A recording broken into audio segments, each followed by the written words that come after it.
요한계시록입니다. 성경의 대미를 장식한 요한계시록입니다. 제가 성경의 대미를 장식할 만한 책이다라고 말씀드렸는데 그 이유는 조금 있다가 나옵니다. 요한계시록 하면 어떤 생각이 드십니까?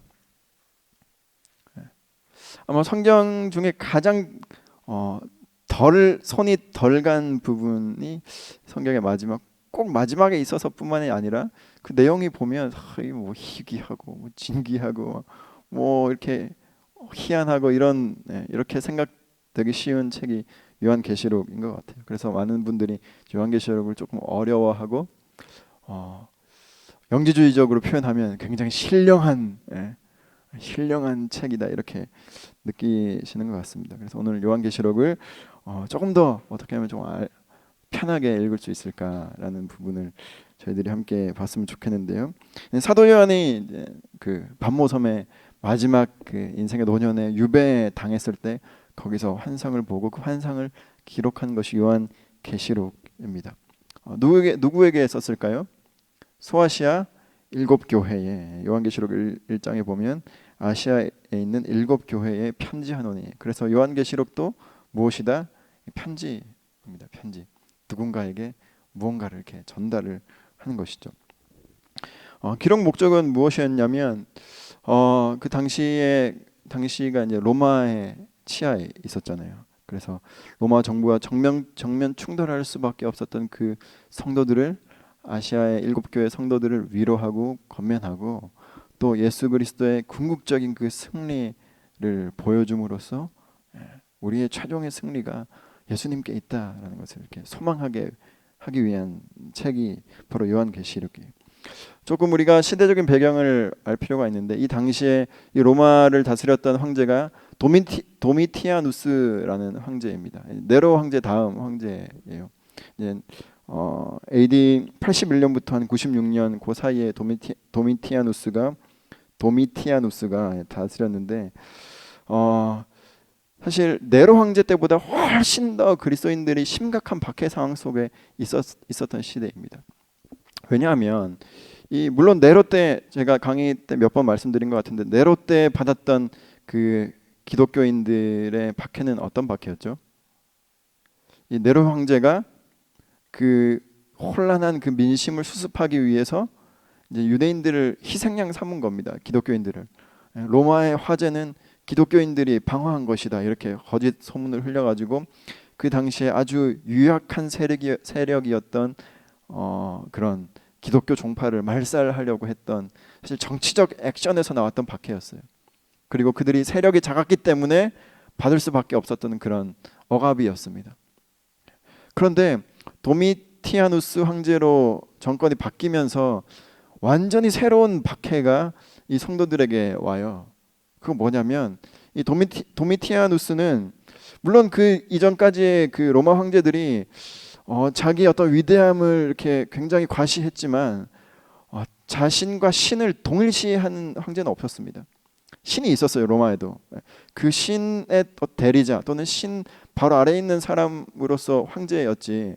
그런데 이 도미티아누스는 자신을 누구라고 했냐면 내가 신이다 했던 사람이었습니다. 도미누스 et 데우스, 도미티아누스. 그러니까 내가 주여 곧 신이다. 그래서 자신에 대한 충성심을 확인하는 방법 중에 하나가 뭐였냐면 자기를 신으로 숭배하는 거였죠. 나를 주라고 고백해라. 나를 하나님이라고 고백해라. 이게 도미티아누스의 그 정책 중에 하나였습니다. 그러니까 이 네로 황제 때는 정책적 어떤 박해였다면 이 도미티아누스 때의 박해는 어떤 박해입니까? 이때는 그야말로 신앙의 박해였던 거예요. 내 신앙이 뿌리째 흔들릴 수밖에 없는 그런 박해가 이때 당시에 요한계시록이 쓰여지는 당시에 그들이 받았던 박해입니다. 그래서 그 사람들에게 로마 황제가 신이 아니다. 그리고 궁극적인 승리자는 예수님이다. 그리고 하나님께서 언젠가는 이 로마 제국을 심판하시고 멸망하실 것이다. 멸망시키실 것이다. 조금만 기다려라. 참으라. 곧 소망의 그 시대가 옵니다. 이 얘기를 하고 있는 것이죠. 그래서 요한계시록이 22장까지 있는데 그냥 읽다 보면 막 여기 또 막 여기 막 땅의 3분의 1이 막 없어지고 여기 또 재앙이 있고, 사실 재앙의 분량이 굉장히 많이 있는데 막 그냥 재앙이 있다가 또 뭐 하늘이 보였다가 뭐 왔다 갔다 하다가 나중에 뭐 새 예루살렘 왔다가 뭐 그렇게 끝나는 것 같아서 굉장히 뒤죽박죽 되기 쉬울 수 있는 책입니다. 그리고 워낙 그 이미지들이 많기 때문에 이 요한계시록은 사실 글자로 적혀 있지만 그림책이에요. 사실 요한도 그림으로 봤고요. 그림책이라서 자칫 그 이렇게 순서와 구조를 먼저 이렇게 좀 보지 않고 그냥 막 읽어가기 시작하면 좀 뒤죽박죽 되기 쉬울 수 있는 그런 책이라서 먼저 구조를 한번 봤으면 좋겠습니다. 나눠드린 프린트아웃의 두 번째 페이지입니다. 전체 22장까지가 있는데 1장부터 3장까지를 먼저 나눕니다. 이 부분은 처음에 이제 1장에 요한이 하나님으로부터 어떤 소명이 나오는 거죠. 하나님이 요한을 부르셔서 환상을 보여주시는 겁니다. 여기 보면 예수님도 등장하시고 이렇게 금촛대 사이를 거니시고 입에서 막 검이 나오시고 그 음성은 많은 물소리 같은 그분의 어떤 계시의 말씀, 그리고 7 교회를 향한 권면과 책망과 칭찬의 그런 약속의 말씀을 듣는 것으로 요한계시록 1장이 시작하는 거죠. 우리 한번 이렇게 쭉 이렇게 중요한 구절 몇 구절들을 쭉 체크해가면서 전체적인 구조를 한번 잡아보는 시간을 갖겠습니다. 그래서 1장 1절에 보면 이렇게 시작을 합니다. 예수 그리스도의 계시라. 요한 계시록인 거죠. 4절에 보면 이제 수신자에 대한 이야기가 나오는데 요한은 아시아에 있는 7 교회에 편지하노니. 그런데 이 편지가 요한의 편지가 아니라 예수님이 보여주시고 들려주신 그 음성과 환상을 기록한 편지를 이제 여기에 보내는 거예요. 그래서 요한계시록 1장 뒤에 보면 말씀하시는 예수님의 모습에 대한 묘사들이 쭉 이렇게 나옵니다. 그리고 2장에 보면 이제 드디어 이 예수님께서 소아시아에 있는 7 교회들에 대해서 그 7 교회의 이름을 하나하나 부르시면서 그 교회의 상황과 또 상황에 따른 칭찬과 책망과 약속을 이렇게 조곤조곤 얘기를 해주세요. 그래서 7 교회, 저는 어떻게 외우냐면 에서버두 사빌라 이렇게 외웁니다. 에서버두 사빌라, 에베소, 서모나, 뭐죠? 에서버 헷갈리면 버가모, 두아디라, 사사데, 빌라델비아, 라오디게아 이렇게 해서 7개의 교회인데 2장에는 4개의 교회에 대한 이야기가 나옵니다. 그래서 에베소 교회, 그 다음에 서머나 교회, 버가모 교회, 두아디라 교회. 그 프린트아웃 그 다음 페이지를 보시면 제가 소아시아 7 교회에 하신 말씀을 쭉 정리한 표를 실어 두었습니다. 그래서 2장에는 4개 교회, 에베소, 서머나, 버가모, 두아디라 교회의 칭찬, 그리고 책망은 어떤 것인지, 약속은 어떤 것인지 이렇게 쭉 나와 있어요. 예수님 이렇게 말씀하시는 거죠. 너가 죽도록 충성하라. 그럼 너에게 생명의 면류관을 주리라. 이런 약속도 하시고, 뭐 버가모 교회에 보면 안디바가 순교했다 이런 얘기도 하시고, 또 책망도 하십니다. 니골라 당의 교훈을 지키는 자들이 있다. 뭐 이런 얘기도 하십니다.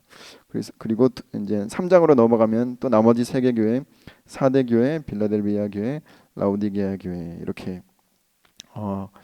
이제 전체 7개의 교회에 대한 얘기를 예수님께서 하시는 게 이제 요한계시록 1장부터 3장까지의 내용이에요. 그래서 표를 참고하시면 이런 말씀들을 쭉 하셨구나 한눈에 좀 들어올 수 있으실 겁니다. 그래서 다시 앞 페이지로 가서요. 4장부터 크게 18장까지 이제 요한이 본격적으로 그런 환상을 보는 거예요. 이제 보면 계시와 환상 속에 나타나는 이 종말 드라마, 이 마지막 때에 나타날 환상뿐만 아니라 이 로마의 종말을 이렇게 예고하는 그런 이미지들을 보는 것이죠. 그래서 4장부터 그 이야기가 시작되는데 우리가 요한계시록을 딱 읽을 때 사실 가장 많이 박혀 있는 이미지는 뭐냐면 그 재앙에 대한 이미지예요. 무시무시한 하나님의 어떤 그런 막 대접을 쏟으시고 막 나팔을 불 때마다 막 천사들이 나와가지고 그런 이미지가 강한데, 사실 요한이 처음에 딱 봤던 하늘 문이 딱 열리고 요한이 봤던 환상은 4장 5장의 환상입니다. 그건 뭐냐면 하늘의 예배였어요. 천상의 예배. 이게 요한계시록 전체를 보는 굉장히 큰 뷰입니다. 하나님께서 재앙을 먼저 보여주시지 않으시고 하늘을 열어서 요한에게 보여주셨습니다. 저희들에게 보여주십니다. 그건 뭐냐면 그리스도인들이 이 환난과 박해 시대를 살아가지만 우리가 살아가는 이 현실이 단지 땅에 있는 현실이 다가 아니라는 거예요. 눈을 들어서 하늘을 보라. 그리고 하늘의 관점으로 앞으로 이루어지는, 그리고 지금 일어나고 있는 모든 환난과 박해와 이런 것들을 바라보고 해석할 줄 알아야 한다라는 것입니다. 그래서 4장 5장에 보면 그런 하늘의 예배가 쭉 나옵니다. 그래서 뭐 이렇게 내 생물에 대한 이야기들이 나오고 막 24 보좌에 24 장로들이 앉아서 하나님을 찬양하고 그런 이야기들이 쭉 나옵니다. 5장에도 보면 12절 13절 이런 곳에 보면 죽임당하신 어린 양은 능력과 부와 지혜와 힘과 존귀와 영광과 찬송을 받으시기에 합당하도다. 13절에 보면 보좌에 앉으신 이와 어린 양에게 찬송과 존귀와 영광과 권능을 세세토록 돌릴지어다 하고 내 생물이 이르되 아멘하고 장로들은 엎드려 경배하리. 이 장엄하고 정말 이 귀한 이 하늘의 예배를 요한이 본 거죠. 그 다음에 이제 6장부터 이제 재앙이 쭉 등장을 합니다. 재앙은 크게 세 세트예요. 세 번의 세트입니다.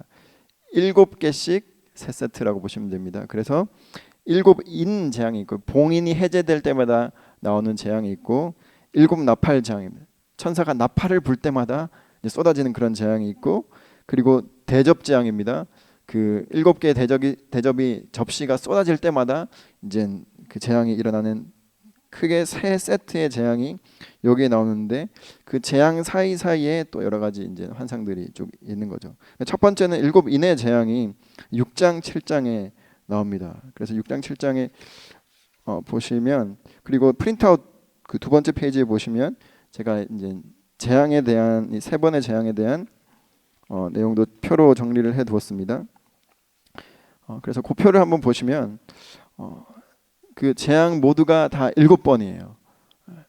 그 말은 성경에서 7이라는 수는 완전입니다. 그래서 이 재앙은 누구도 피해갈 수 없는 하나님의 어떤 완전한 그런 재앙이다. 굉장히 혹독하고 어쩌면 무서운 재앙이다. 이러한 것들을 얘기해 주는 거죠. 그래서 어린 양이 이제 인을 개봉할 때마다 나오는 그런 재앙들이 쭉 있고, 그 다음에 나팔의 재앙, 그리고 대접 재앙을 제가 표 3개로 쭉 정리를 해뒀는데, 다시 앞으로 돌아가셔서 그 6장에 보시면 이제 천사가 아니죠. 이 인재앙은 그 어린 양 예수님이 인을 이렇게 떼실 때마다 재앙이 쏟아지는데, 그 인재앙이 6번째까지 쭉 나옵니다. 그리고 나서 7번째 재앙이 바로 등장하지 않고 7장에 보시면 6번째 인재앙과 7번째 인재앙 사이에 또 다른 환상이 보여요. 이게 뭐냐면 다시 하늘이 열립니다. 그리고 거기에 우리가 잘 아는 14만 4천에 대한 이야기가 거기 7장에 나오는 거예요. 그래서 7장 5절 이하에 쭉 보면 그 유다 지파, 이렇게 르우벤 지파 해서 각 지파에 22,000명씩 총 9절에 보면 그 14만 4천 능히 셀 수 없는 이라고 나와 있는 그 14만 4천이 함께 10절에 보면 또 하나님을 찬양합니다. 천상의 그 예배가 또 보여지는 거예요. 그리고 17절에 보면 생명수 샘으로 인도하시고 하나님이 그들의 모든 눈에서 눈물을 씻어주실 것이다. 굉장히 희망적인 내용이 나오는 거죠. 여러분이 한번 요한이었다고 상상을 해보십시오. 6번 동안에 참 쉽지 않은, 이렇게 보고 있으면 이렇게 마치 공포영화 보는 것 같지 않았겠습니까? 예. 그러다가 탁 끝나고 다시 하늘이 또 열리고 처음에 봤던 4장에서 봤던 그 하늘의 예배가 또 보여지는 거예요. 요한 어땠을까요? 이 땅을 보다가 하늘이 다시 열리는 거예요. 이 현실이 있구나. 이 현실을 하나님께서 잊지 말라고 또 그 사이사이에 넣어 주시는 거죠.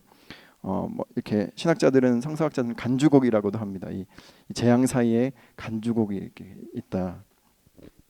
그래서 그 간주곡의 환상이 끝나고 또 이제 8장에 가보면 이제 7인을 딱 뗍니다. 그리고 7인을 떼는 것과 동시에 나팔 재앙이 다시 또 시작이 되는 거예요. 그래서 나팔 재앙도 8장 6절 이하에 보면 이제 7천사가 나팔을 불 때마다 첫 번째 천사가 나팔을 불고 두 번째 천사가 나팔을 불고 7절, 8절, 10절 이렇게 쭉 보면 쭉 나팔 재앙이 쫙 진행이 됩니다. 9장으로 넘어가죠. 다섯째. 그리고 9장 13절에 보면 여섯째 천사가 나팔을 불고 재앙이 또 나와요. 사람의 3분의 1이 죽는 어마어마한 재앙이 나옵니다.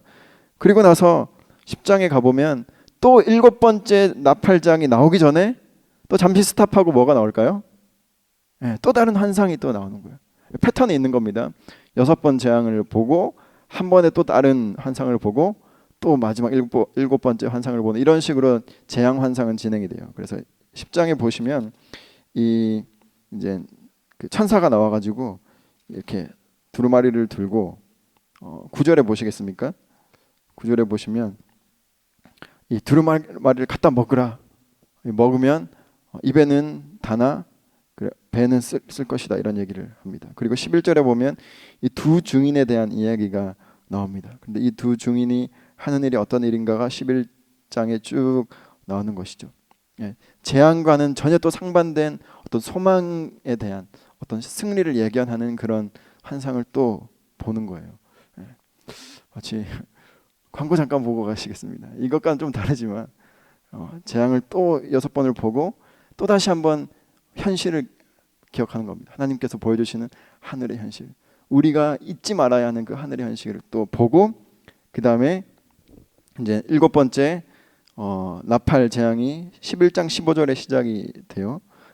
그렇게 7번째 나팔을 불면 거기는 재앙보다는 거기도 희망적인 메시지가 나오고 12장에 가면 이제 그런 재앙과 비슷한 내용들이 등장합니다. 그래서 그 구조표에 보면 8장부터 11장까지 이렇게 6번째 재앙까지가 나오고 두루마리 환상과 두 증인과 7번째 나팔장에 대한 부분이 나온 다음에 12장부터 14장까지 이제 조금 더 다른 환상이 보이는 거죠. 그러니까 나팔장과 7대접장 사이에 또 다른 환상이 있는 겁니다.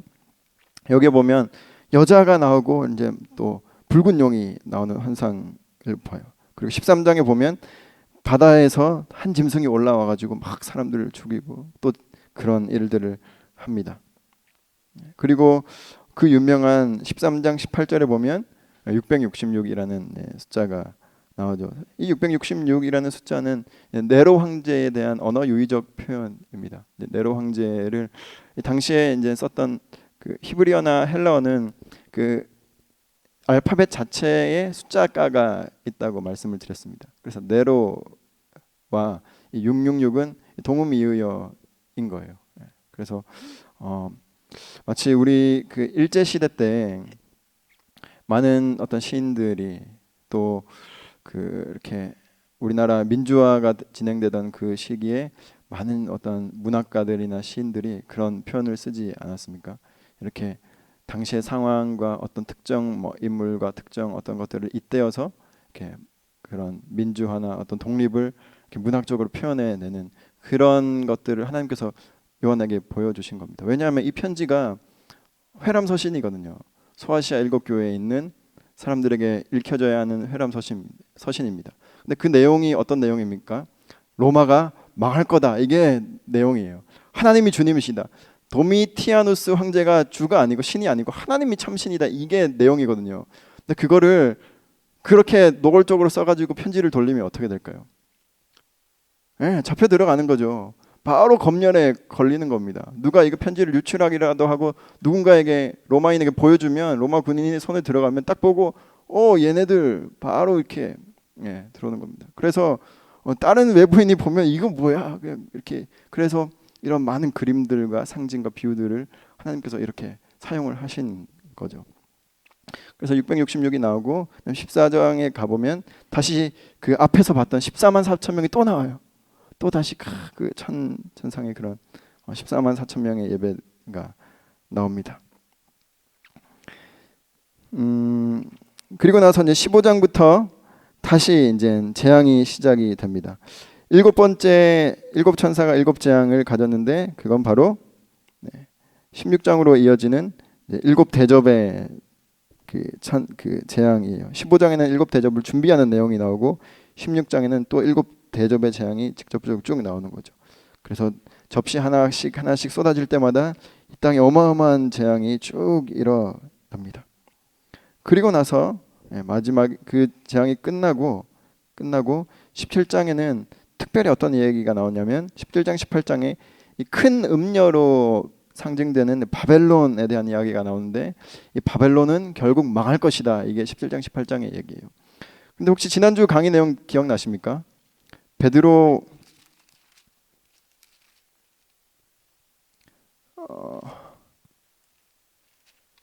베드로 전서인가요? 네, 베드로 전서도 베드로 전서 마지막에 이렇게 썼어요. 택하심을 함께 받은 바벨론에 있는 교회가 너에게 문안하고. 기억하십니까? 이 바벨론은 뭐라고요?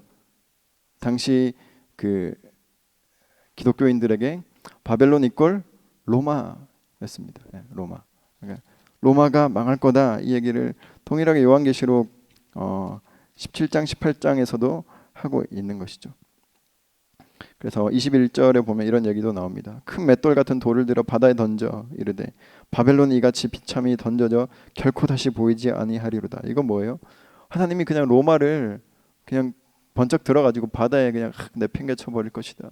이런 표현들이 나옵니다. 그리고 나서 19장으로 가시면 이제 18장까지가 이제 전체적인 재앙의 끝 이야기가 이렇게 마무리가 됩니다. 그리고 19장부터는 마지막 그 최후 심판에 대한 이야기가 나와요. 19장에 보면 그 어린 양의 혼인 잔치에 대한 이야기가 나오고 다시 하늘이 열리고 환상이 보이는데 20장에 가 보면 이 옛 뱀이라고 하는 그 마귀 사탄이 1000년 동안 결박되어서 꼼짝 못할 것이다. 무정행에 들어가서 꼼짝 못할 것인데 그 1000년 동안 그 하나님의 백성들이 왕노릇할 것이다. 이런 이야기가 나오고 20장 7절 이하에 11절 이하에 가보면 흔히 말하는 그 백보자 심판이라고 하는 거죠. 최후 심판을 말하는 겁니다. 마지막 그 심판에 하나님께서 그 이렇게 모든 것들 특히 사망까지도 죽음까지도 불못에 던져지는 그런 마지막 그 역사의 종말을 이야기하시고 20장이 끝이 납니다. 이렇게 20장까지가 사실상 그런 조금 무서울 수도 있는 공포스러울 수 있는 이미지의 마지막이에요.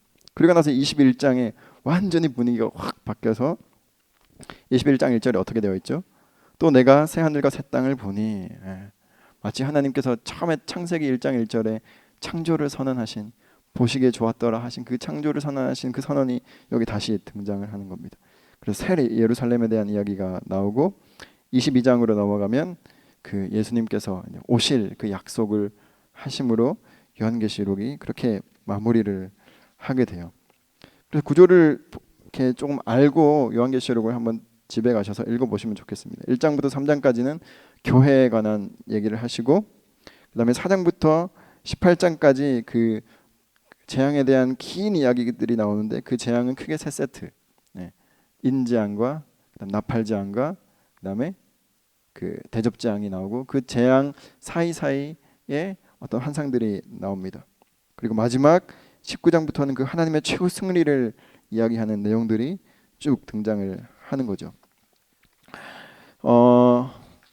그런데 이 그 요한계시록 제가 이 강의를 준비를 하면서 사실 요한계시록 그 인터넷에 뭐 찾아보면 이단이 한 강의들도 많지만 뭐 성서학당이나 뭐 여러 가지 이렇게 또 유명하신 목사님들이 하신 강의 정말 좋은 강의들이 많이 나와 있습니다. 그리고 베이직 교회도 주일 예배로 저희들이 한동안 요한계시록을 쭉 한번 전체 처음부터 끝까지 한번 다뤘고 최근에도 아침 예배에 요한계시록을 처음부터 끝까지 다루었어요. 그래서 좀 이렇게 부분 디테일하게 좀 궁금하신 점이 있으시면 그런 부분들을 참고하시면 좋습니다.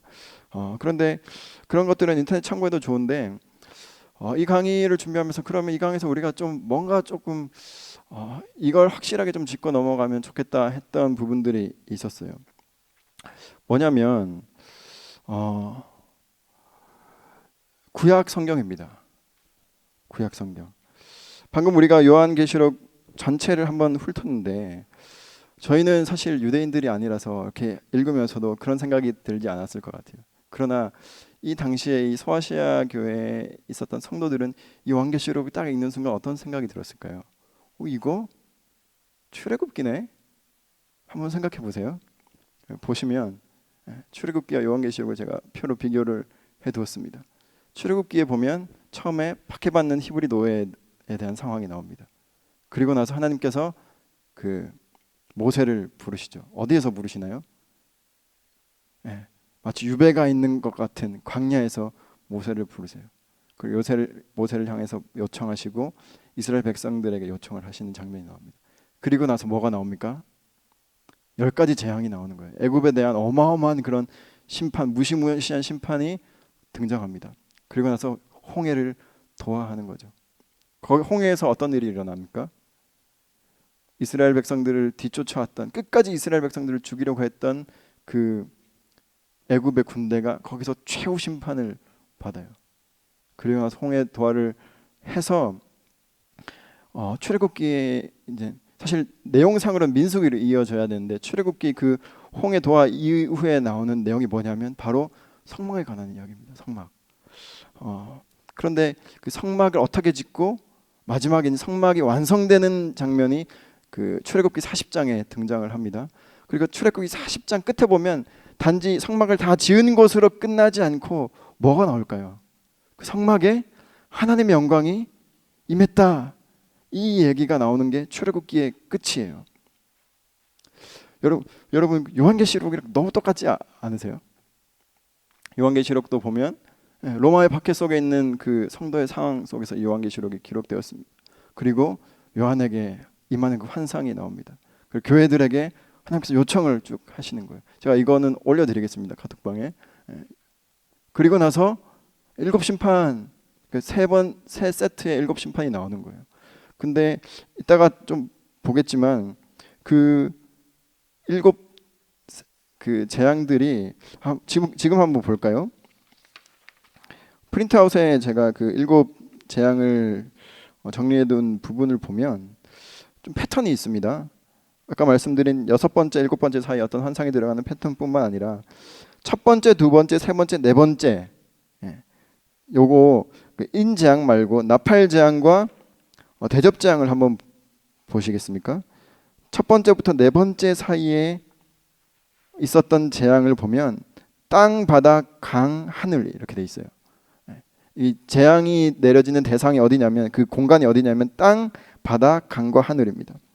그리고 대접재앙도 한번 보세요. 대접재앙도 보시면 여전히 똑같이 첫 번째부터 네 번째 재앙은 땅, 바다, 강, 해예요.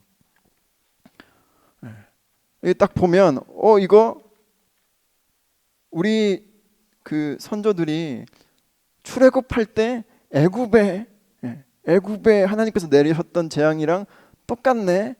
이렇게 되는 겁니다. 보면 우박이 나오고 그다음에 그 바다와 물이 피로 변하고 해와 달과 별이 어두워지고 흑암재앙인 거죠. 이런 내용들이 나오는 겁니다. 이거는 그냥 빼박이에요. 이건 그냥 하나님이 출애굽을 그냥 보여주시고자 요한에게 이 환상을 보여주신 겁니다. 그리고 나서 그 일곱 심판 마치 출애굽 당시에 열재앙과 동일한 그런 일곱 심판이 보여지고 난 후에 최후 심판이 나오죠. 아까 나왔던 요한계시록 20장에 나왔던 백보자 심판. 바벨론의 완전한 그런 패망이 나옵니다. 그리고 마지막에 나오는 요한계시록 21장, 22장에 나온 얘기가 어떤 얘기죠? 새 예루살렘에 관한 얘기거든요. 하나님께서 새로운 예루살렘, 하나님이 거하실 그 성전을 새로 주겠다. 그리고 내가 거기서 너희와 함께 하겠다. 이게 요한계시록의 마지막이거든요. 출애굽기랑 그 전체 구조가 똑같습니다. 계시록이 이 구조를 통해서 전달하려는 메시지가 딱 눈에 들어오지 않으십니까? 뭐냐면 심판보다는 구원이에요. 구원에 초점이 맞춰져 있는 책입니다.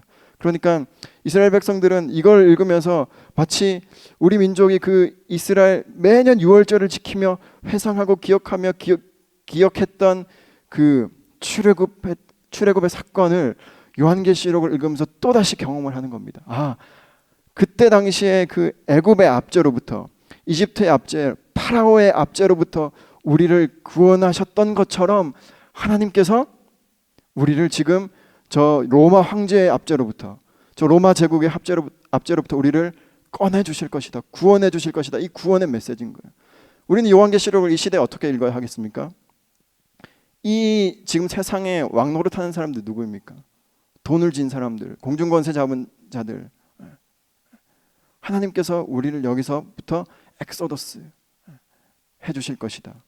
즉, 이 출애굽에 나와 있는 이 구원의 대서사를 하나님께서 다시 한번 기억시켜 주시는 거죠. 구원의 감격을 회복시켜 주시는 것입니다. 우리가 잊지 말아야 할 구원의 이미지는 뭐냐면 하나님께서 우리를 이렇게 친히 백성 삼으셔서 꺼내 주실 것이다. 환난 당하고 이 압제받는 우리의 현실 속에서 하나님께서 구출해 주실 것이다. 이게 하나님의 구원의 메시지입니다. 자유와 해방, 진리를 알지니 진리가 너희를 자유롭게 하리라. 이거예요. 그래서 이 구약, 우리가 이 강의에서 구약에 대한 좀 주안점을 가지고 요한계시록을 좀 보면 좋을 것 같습니다. 이미 답을 드린 질문을 하나 드리겠습니다. 구약의 표현이 가장 많이 등장하는 신약 성경의 책은 바로 요한계시록이에요. 몇 번 정도 등장할까요? 요한계시록이 1장부터 22장까지가 있습니다. 몇 번 정도가 등장할까요? 구약 성경을 암시하거나 구약 구절을 반복한 부분이 250여 곳입니다. 그러니까 이 구약 성경을 굉장히 거기에 익숙했던 유대인들, 그 당시에 성도들은 요한계시록을 읽으면서 무엇을 동시에 읽고 있습니까? 구약에 나타난 그 약속과 그때 행하신 그 하나님의 놀라운 구원의 역사들을 함께 읽어 내려가는 겁니다. 제가 아까 강의 서두에서 이 신약 성경의 대미를 장식할 책이라고 말씀드렸는데 단순히 끝에 있어서가 아니라 이런 의미인 거예요. 전체 성경을 마치 쫙 한눈에 그림책으로 요약하듯이 쫙 보여주시면서 하나님의 그 구원이란 어떤 것인가를 말씀해 주시는 책이 요한계시록이라는 겁니다. 그래서 구약 성경이 과일이라면 요한계시록은 착즙 주스다. 누가 한 말이냐면 제가 한번 붙여봤습니다. 구약의 여러 그 창세기라는 과일, 출애굽기라는 과일, 이런 과일들을 딱 모아가지고 스퀴즈 짜는 거예요. 쫙 짜서 그 엑기스를 쫙 모아서 만든 게 요한계시록이라는 겁니다. 그래서 계시록은요 반드시 말씀을 기반으로 해석해야 한다라는 거예요.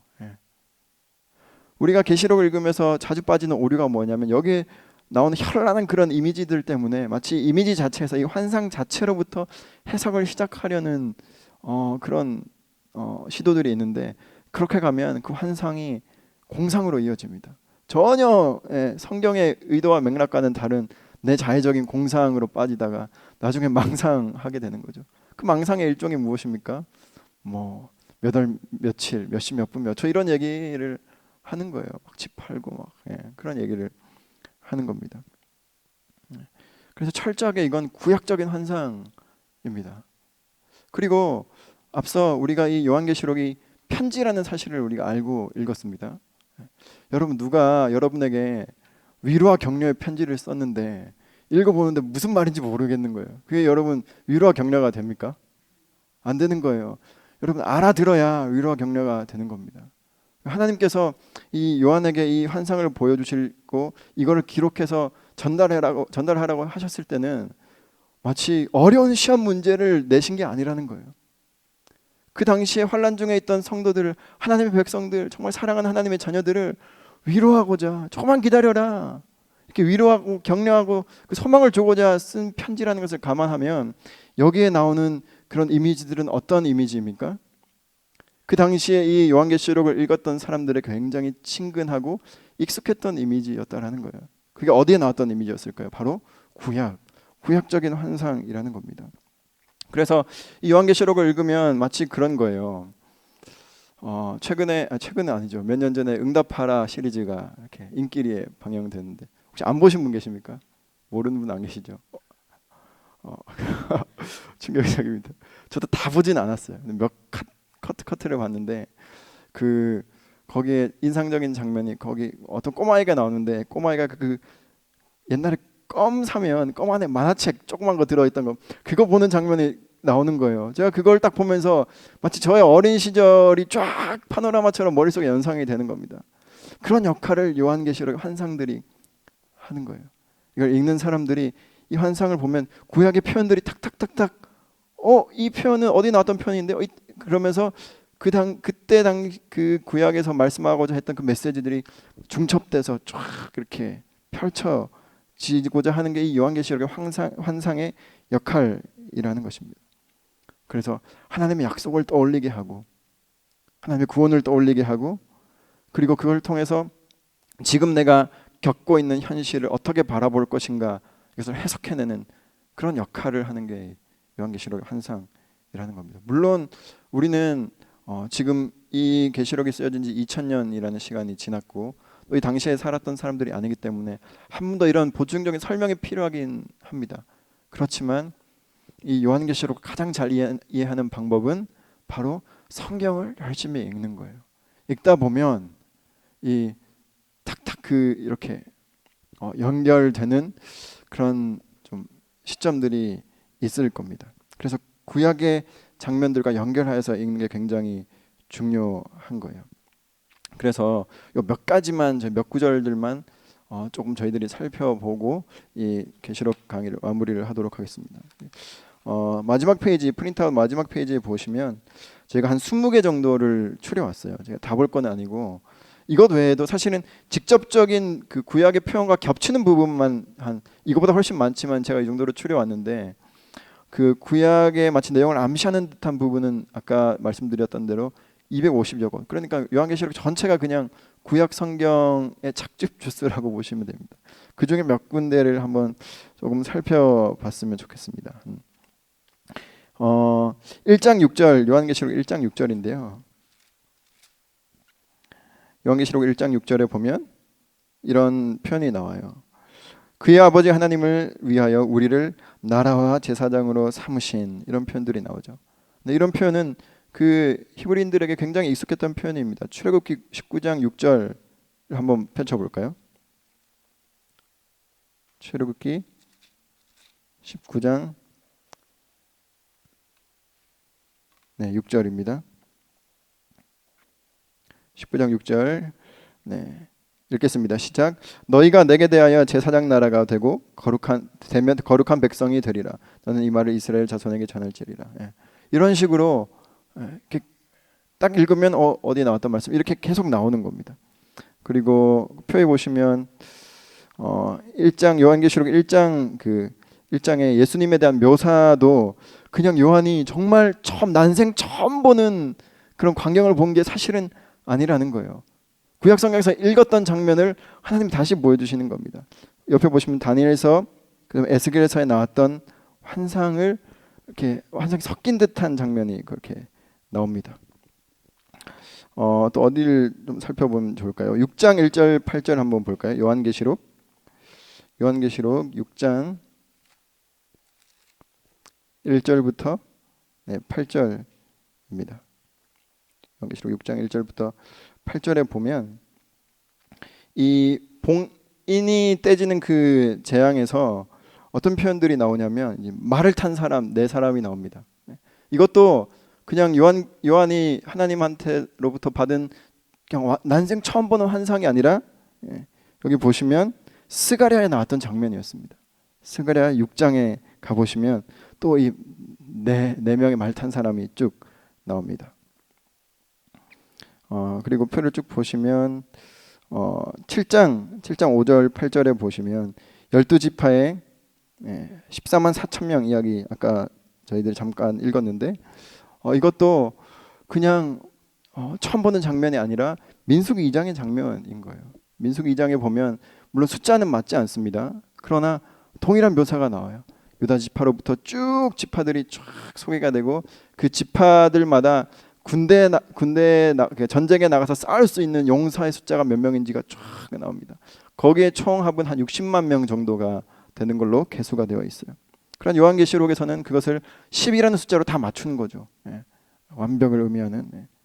그래서 그런 이 이스라엘 백성들이 마치 이 14만 4천 명이라는 게 하나님을 위하여서 싸울 준비가 되어 있는 군사, 강인한 그런 군사의 모습으로 요한의 눈앞에 딱 펼쳐진 거예요. 그 소아시아의 교회에 있는 그 사람들이 그냥 박해당하고 막 힘들어하는 그런 사람들이 아니라 어떤 사람들인가요? 예. 하나님 눈에는 그런 싸울 준비가 되어 있는 용맹스러운, 그리고 세상을 충분히 넉넉히 이기고도 남을 만한 그런 하나님의 용맹한 군사들이라는 겁니다. 그리고 거기 보면 그들 위에 장막을 치시는 하나님이라는 표현이 나요. 7장에 보면 7장의 15절 보시면 그 끝에 보좌에 앉으신 이가 그들 위에 장막을 치시리니, 이것도 철저하게 민수기적인 표현입니다. 하나님께서 그 이스라엘 12지파 딱 정 가운데 하나님 장막을 치시죠. 예. 그런 구약의 장면들을 쭉 계속 보는 겁니다. 그래서 표에 보시면 재앙이 아까 출애굽의 장면이었다라는 것을 또 알 수 있고요. 요한계시록 9장 20절 21절에 보면 이 재앙에도 죽지 않고 남은 사람들이 있다고 나옵니다. 그런데 그 사람들이 회개하지 않아요. 어디서 본 장면이지 않습니까? 출애굽기에 바로가 했던 모습이었어요. 그 모습을 또 이렇게 본 겁니다. 그리고 10장 9절 보시면 그 천사가 와서 요한에게 두루마리를 딱 보여주면서 이걸 먹어라. 먹으면 네 입에는 다나 배는 쓸 것이다. 요한이 어떻게 생각했을까요? 아니 무슨 생뚱맞은 얘기입니까? 두루마리를 어떻게 먹어요? 라고 생각하지 않고 이건 하나님이 스가랴에게 먼저 주셨던 그런 말씀인데, 에스겔이죠. 에스겔 2장에 가보실까요? 이거 한번 읽어보면 좋겠습니다. 에스겔 2장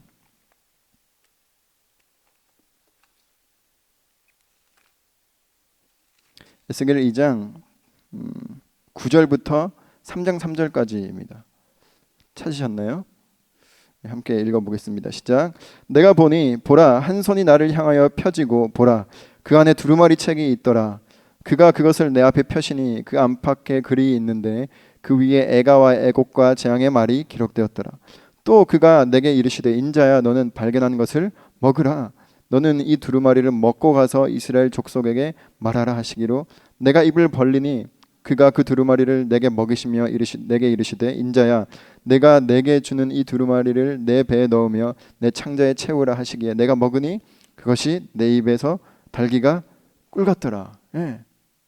우리는 계시록을 읽으면서 이게 무슨 내용인가 싶을지 모르겠지만 구약에 이렇게 나왔던 장면인 거예요.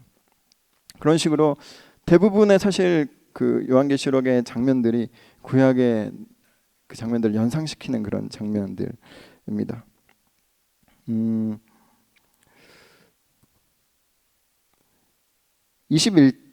요한계시록 21장 좀 뒤로 가보겠습니다. 요한계시록 21장에 정말 희망적인 그 말, 저 참 21장 좋아하는데 하나님이 그 새하늘과 새 땅을 창조하시는 그 말씀, 21장 1절에 보면 이렇게 되어 있습니다. 내가 새하늘과 새 땅을 보니 처음 하늘과 처음 땅이 없어졌고 바다도 다시 있지 않더라. 이거는 요한이 처음 봤던 환상이 아니라 사실 이미 이사야가 보고 기록했던 환상입니다. 그래서 이사야 65장에 가면 그 내용이 나와 있어요. 그리고 우리 21장 17절부터 22절 한번 보시면 좋겠습니다. 21장 17절부터 22절에 보면 이 새 예루살렘의 모습을 이렇게 묘사하는 환상인데, 이 예루살렘의 성벽, 성곽이 어떻게 되어 있는지가 그 여기 환상에 보여져요. 우리 한번 이건 읽어보면 좋겠는데 21장 17절부터 22절까지 말씀 함께 읽겠습니다. 시작. 그 성곽을 측량함에 144 규빗이니 사람의 측량 곧 천사의 측량이라. 그 성곽은 벽옥으로 쌓였고 그 성은 정금인데 맑은 유리 같더라.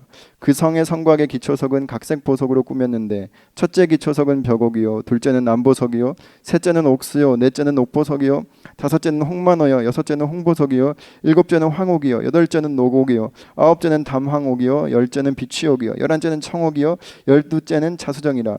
그 열두 문은 열두 진주니 각 문마다 한 개의 진주로 되어 있고 성의 길은 맑은 유리 같은 정금이더라. 성 안에서 내가 성전을 보지 못하였으니 이는 주 하나님 곧 전능하신 이와 및 어린 양이 그 성전이심이라. 이 성곽을 얘기하는 모습이 이렇게 쫙 막 보석으로 화려하게 치장된 모습이 이렇게 나와요. 이건요 출애굽기 한번 보시겠습니다. 출애굽기 28장에 가보시면 출애굽기 28장에 가보시면 28장 15절 이하에 나와 있는 말씀인데 바로 제사장들이 입었던 옷. 아마 유대인들은 이 환상을 보고 이 요한계시록을 보고 이거는 우리 선조들이 그 제사장들이 입었던 그 옷이랑 너무 똑같네. 성곽이 제사장 옷처럼 생겼네. 라는 것을 연상시키는 그런 말씀이죠. 그래서 28장 출애굽기 28장 15절 이하에 보면 너는 판결 흉배라는 게 이 여기 가슴팍에 두르는 그 흉배입니다.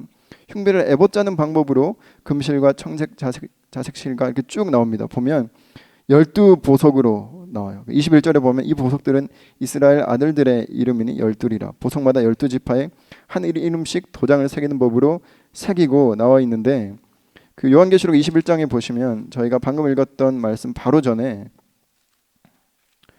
직전에 21장 14절에 그 성의 성곽에는 12기초석이 있고 그 위에는 어린 양의 12사도의 12 이름이 있더라. 딱 이거는 마치 판결 흉배가 이렇게 성곽의 모습을 두고 있는 겁니다. 이건 무엇을 의미할까요? 흉배란 어떤 것입니까? 여기 이 부분을 옷의 이 가슴 부분을 싸는 그 흉배입니다. 이 안에 뭐가 있죠? 하트가 있는 심장이 있는 거예요. 그것이 의미하는 바가 뭔가요? 삶의 중심, 마음의 중심.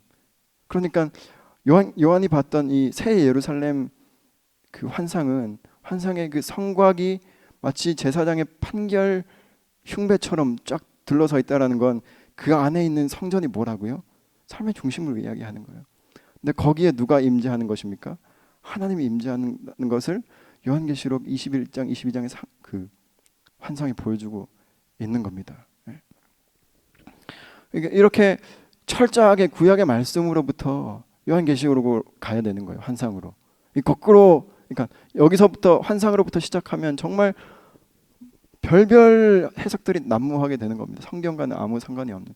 그 당시에 처음 이 편지를 받았던 사람들이 이해했던 것과는 전혀 다른 방식의 이해를 하다가 괜히 딴 데 가 있는 거죠. 그걸 이단이라고 하지 않습니까?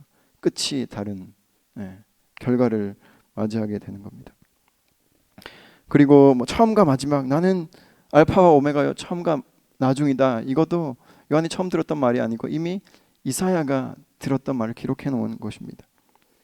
그리고 22장에 보면 생명수의 강과 생명나무, 우리가 잘 아는 에스겔 47장의 환상, 성전 동편으로부터 물이 나와서 그 물이 쫙 열방을 향해서 흘러가는데 그 닿는 곳마다 회복이 되고 그 주변에 나무들이 생겨나요. 그리고 그 나무 열매가 어떤 열매라고요? 생명을 주는, 그 나무 열매를 먹는 사람마다 소생하고 치유케 되는 그런 역사가 일어나는 그 나무들이 거기 쫙 열립니다. 요한계시록 22장 마지막에 요한계시록 22장 1절 보시겠습니까? 거기에 보면 맑은 생명수 강이 어디로부터 나옵니까? 보좌로부터 나오는 거예요. 마치 에스겔 41장의 환상과 동일한 환상이 나오는 거죠. 그렇게 물이 쫙 흘러서 22장 2절에 보시면 길 가운데로 흐르더라. 강 좌우에 생명나무가 있어. 에스겔에서 봤던 환상이죠. 12가지 열매를 맺되 달마다 그 열매를 맺고 그 나무 잎사귀들은 만국을 치료하기 위하여 있더라. 딱 감이 오시는 거죠. 또한 이건 또 하나님께서 그 에덴 동산 처음 창조하셨을 때 그 에덴 동산에 흘렀던 그 강을 또 연상시키는, 그 강가에 생명나무가 있었거든요. 그래서 보시면 요한계시록이 조금 이제 눈에 들어오십니까? 예, 이전과는 조금 다르게 보이셨으면 좋겠습니다. 이전엔 마치 이 도대체 무슨 그림인가, 막 그냥 재앙이 쏟아지고 막 온 난리가 나는 것 같고, 그렇지만 자세히 읽어보면 하나님께서 구약에서 이미 주셨던 그런 재료들과 이미지를 가지고 우리에게 연상시켜 주시는 것이죠. 하나님께 그때 그렇게 일하셨던 하나님이 오늘도, 그리고 미래에도, 역사의 마지막에도 동일하게 일하실 것이다 라는 그런 소망과 약속의 책이 바로 요한계시록입니다. 그래서 앞으로는 요한계시록을 좀 두려워하지 않으셨으면 좋겠어요. 너무 무서워하지 않으셨으면 좋겠어요. 너무 막연하게 생각하지 않으셨으면 좋겠습니다. 이게 다 위로와 격려를 위한 말씀이구나라는 것을 아셨으면 좋겠고요. 저는 이 요한계시록 이번에 쭉 보면서 문득 그런 생각이 들었어요. 이 요한이 처음 하늘이 열리면서 봤던 환상이 그 하늘의 보좌 딱 펼쳐지는 환상인데, 되게 좀, 이거는 제 뇌피셜입니다. 하나님이 좀 짓궂다는 생각이 들어요. 요한이 어떤 사람이었어요? 요한의 엄마가 예수님 앞에서, 예수님 저 보좌에 가실 때 그 보좌 양옆에 이쪽엔 요한이, 이쪽엔 야고보가 있었으면 좋겠습니다 하고 치맛바람 막 날리던 게 우리 엄마였는데, 그 늙은 인생의 마지막 그 노년의 환상에서 그 보좌를 보는 거예요. 저 같으면 이불킥을 막 했을 것 같습니다. 그때 우리 엄마 내가 왜 그랬을까. 네. 그런 생각을 좀 해보면서 요한도 이 처음에 그 젊은 시절 예수님과 함께 아무것도 못 모르고 그냥 마치 세상의 성공을 위해서 예수님을 이용하려고 했던 그런 못 모를 시절이 떠올랐을 것 같고, 이 마지막 늙음막한 노년에 다시 그 보좌를 바라보면서 그때 내가 그렸던 보좌, 내가 올라가고자 했던 그 어떤 하늘 보좌의 우편과 지금 또 보게 되는 그 보좌가 달랐을 것 같아요. 그때는 어떤 내 사회적 지위의 상승으로서의 신앙이었다면 지금 완전 다른 것이죠. 아마 요한도 그 거의 한 100년 가까이 사는 그 시간 동안 어떤 성숙을 경험하고 많은 일들을 경험하면서, 그리고 자기 그 보좌 양옆에 이쪽에 앉기를 희망했던 그 야고보 형은 사실 제일 빨리 죽었습니다. 그 예수님의 제자들 중에 요한의 형이 야고보가 제일 빨리 죽었어요. 순교로. 그 야고보도 생각나지 않았을까요? 우리 형. 그러면서 자기의 인생을 살아왔던 그 인생을 또 추억했을 수도 있을 것 같습니다. 그러면서 하나님, 제가 그때는 그런 보좌를 바라보며 예수님을 따랐는데 지금은 이렇게 반모섬에 유배되어 있지만, 그리고 이렇게 많은 박해와 환란이 있지만 하나님 보여주신 그 보좌를 제가 바라보며 지금 저에게 오는 그 환란과 힘든 일들을 묵묵히 견디고 이겨내겠습니다 하는 그런 고백을 요한이 하나님 앞에 드리지 않았을까. 제가 그냥 나름대로 묵상을 한번 해보았습니다. 그래서 이렇게 요한계시록을 저희들이 마무리를 하고 드디어 이 신구약, 구약과 신약 대장정을 저희들이 마쳤습니다. 함께 하신 우리 하나님께 한번 감사 찬양의 박수 올려드리겠습니다.